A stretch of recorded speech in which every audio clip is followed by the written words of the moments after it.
The air was thick with anticipation as the four friends, Emily, Mark, Sarah, and Jake, stood before the imposing gates of the abandoned mansion. The townsfolk spoke of the mansion as a place of evil, where the spirit of a vengeful woman played twisted games with those who dared to enter. But the group was drawn to the thrill of the unknown, dismissing the warnings as mere superstition. "Are you sure about this?" Sarah whispered, her eyes scanning the dark windows that seemed to watch them in return. "Come on, Sarah. It's just an old house," Mark replied with a forced grin. "We'll be in and out, and then we can say we survived the haunted mansion. It'll be fun." But as they pushed open the creaking gates and stepped onto the overgrown path leading to the mansion's front door, an unsettling feeling settled over them. The air grew colder, and the wind carried faint whispers that none of them could quite make out. Emily was the first to notice the strange symbols etched into the mansion's door. "What do you think these mean?" she asked, tracing her fingers over the carvings. Jake, always the skeptic, shrugged. "Probably just some prank by kids trying to spook people. Let's just get inside." With a heavy push, the door swung open, revealing a grand foyer shrouded in darkness. Dust particles floated through the air, and the smell of decay filled their noses. The friends hesitated at the threshold, but their curiosity overpowered their fear.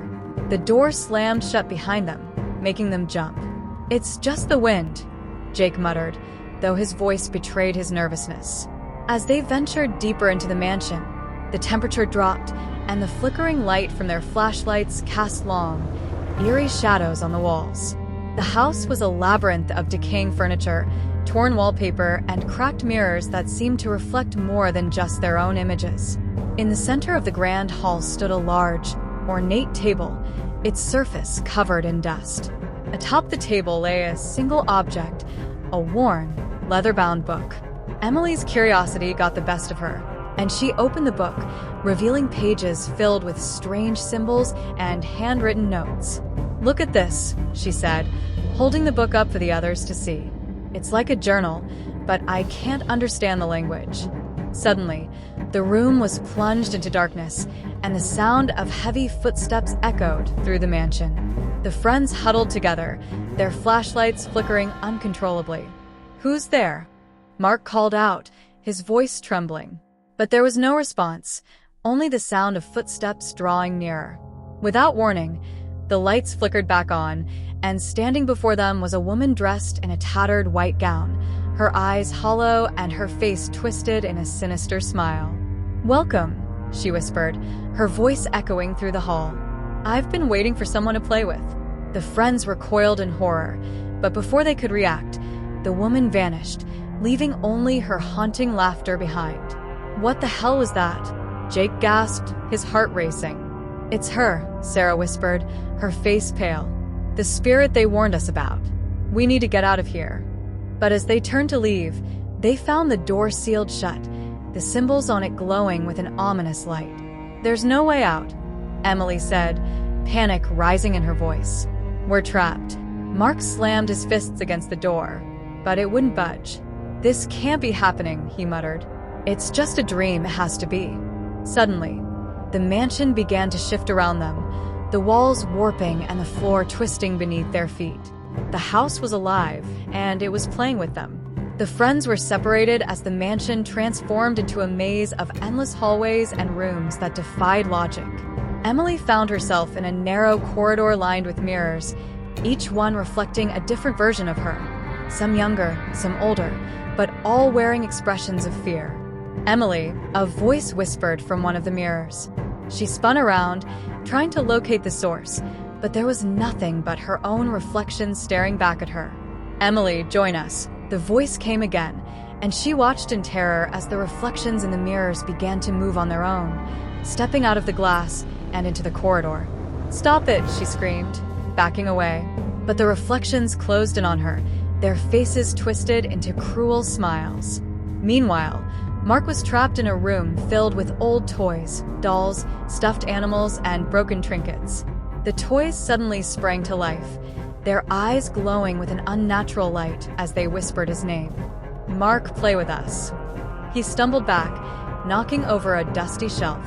"This isn't real, this isn't real," he repeated to himself, but the toys only laughed, their voices growing louder and more menacing.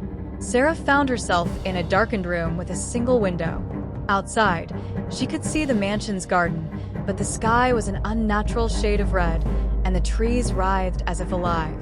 A figure appeared in the garden, a young girl with long, black hair and a sorrowful expression. She reached out to Sarah, her voice filled with despair.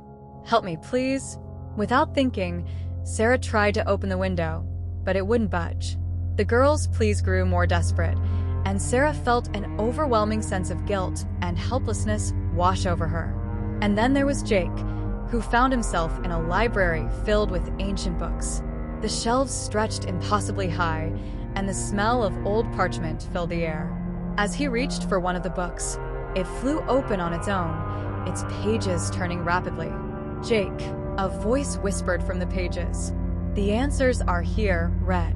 But as he tried to decipher the text, the letters twisted and morphed into symbols that made his head spin. The room began to close in on him, the walls narrowing as the books seemed to come alive, their pages flapping like wings.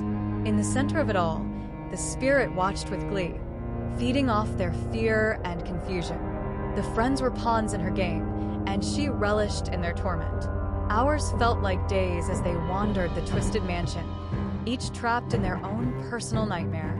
Their screams echoed through the empty halls, but there was no one to hear them, no one to help them.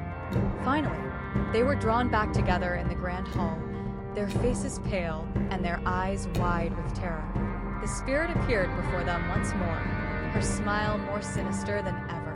"Thank you for playing," she said, her voice dripping with malice. "But now, the game must end." The mansion began to shake violently, the walls crumbling and the floor splitting open. The friends clung to each other, their hearts pounding as they realized there was no escape. With a final, deafening crack, the floor gave way beneath them, and they plunged into darkness, the spirit's laughter ringing in their ears. When they awoke, they found themselves outside the mansion, the sun rising on the horizon. But the terror of what they had experienced remained, etched into their minds forever.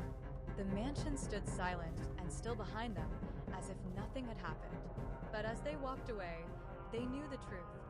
The spirit was still there, waiting for the next group of